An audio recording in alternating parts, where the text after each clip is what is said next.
Ola, amiguiños e amiguiñas, benvidos un día máis a Contos en Galego. O conto de hoxe... O monstro deforme baixa á aldea. Unha adaptación dun conto arxentino de Esteban Valentino coas ilustracións de Roberto Cubillas. Unha mañán, cando o monstro deforme espertou, oíu que o bandullo lle facía uns ruídos raros e pensou. Vou facer unha torta. Vestiuse rápido e foi correndo á cociña para preparar todos os ingredientes. Azucre, ovos, manteiga, levadura, fariña. E a fariña? Oh, non teño fariña. Buscou no refrixerador, debaixo do fregadeiro, dentro dos caixóns, pero nada. O monstro deforme quedárase sen fariña. Pero non se deu por vencido. Bueno, non teño fariña. Ben, non vou ser o primeiro monstro deforme que se quede sen fariña. E seguramente non serei o último. Vou baixar á aldea. Ali seguramente me dean unha pouca. E saiu. Era un deses días así con nubes negras nos que está por chover, pero ao final non chove.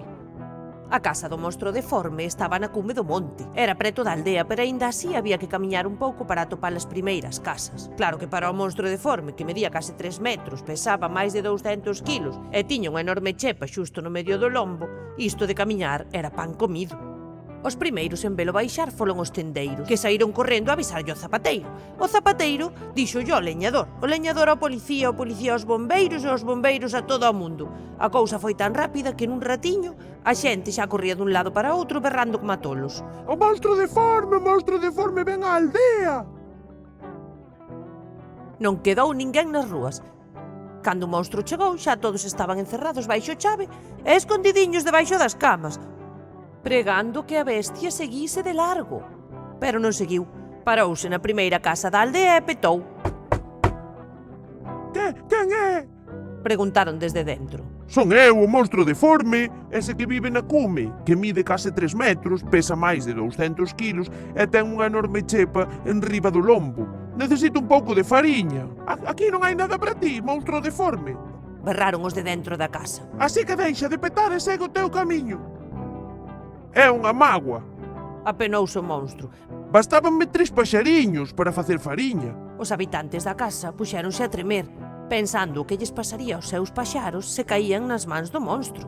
Pero xa dixemos que o monstro deforme non se daba por vencido, así que camiñou un pouco máis e petou na casa do lado. Quen é? Son eu, o monstro deforme. Ese que vive na cume, que mide case 3 metros, que pesa máis de 200 kilos e que ten unha enorme chepa en riba do lomo. Necesito un pouco de fariña. Aquí non hai nada para ti, monstro deforme. Segue o teu camiño e deixa de petar.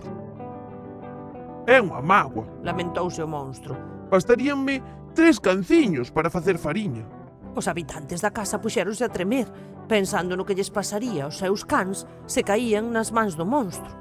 Xa un pouco descorazonado, o pobre monstro intentou na terceira casa. Quen é? Son eu, o monstro deforme ese que vive na cume, que mide case 3 metros, pesa máis de 200 kilos e ten unha enorme chepa, bla bla bla. Que necesito un pouco de fariña. Aquí non hai nada para ti, monstro deforme. Berraronlle outra vez desde dentro. Así que deixa xa de petar e segue o teu camiño. Ai, que mágoa, Dixo o monstro. Chegaríanme 3 cativos para facer fariña. Ai, os da casa estiveron a punto de desmaiarse de medo, pensando nos seus fillos. Pero o monstro deforme xa estaba canso de tanto andar e volveu para a súa casa.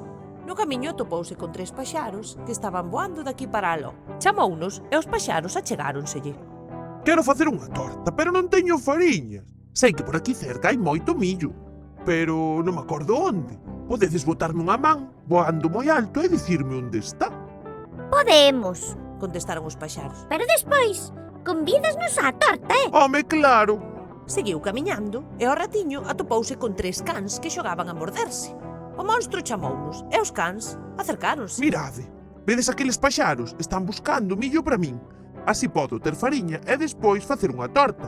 Vos podedes ir onde están eles e arrincar a mordiscos algunhas espigas para traer máis para a casa. Claro que sí, pero terás que nos convidar á torta. Home, claro. Seguiu camiñando E case chegando á súa casa atopouse con 3 cativos que ían de visita al dele. Ai, rapaces, Díxolles: que sorte que vos atopo. Agora van a vir 3 cans con espigas de millo para facer fariña. Vos poderíades moelas para preparar a fariña mentres eu vou mezclando outros ingredientes para a torta que quero facer hoxe. Claro que podemos, pero despois convídasnos á torta. Home, claro. Pouco despois o ceo escureceuse como se fose de noite e comezaron a escoitarse uns tronos espantosos. Abaixo na aldea, os habitantes seguían agochados, seguros de que con tremendo día o monstro deforme ia voltar para facer fariña con quen cometera a parvada de saír. Mentres, arriba na súa casa, o monstro deforme con 3 paxaros, 3 cans e 3 cativos comía torta. Que rica. E este foi o conto de hoxe, amiguiños. Unha aperta.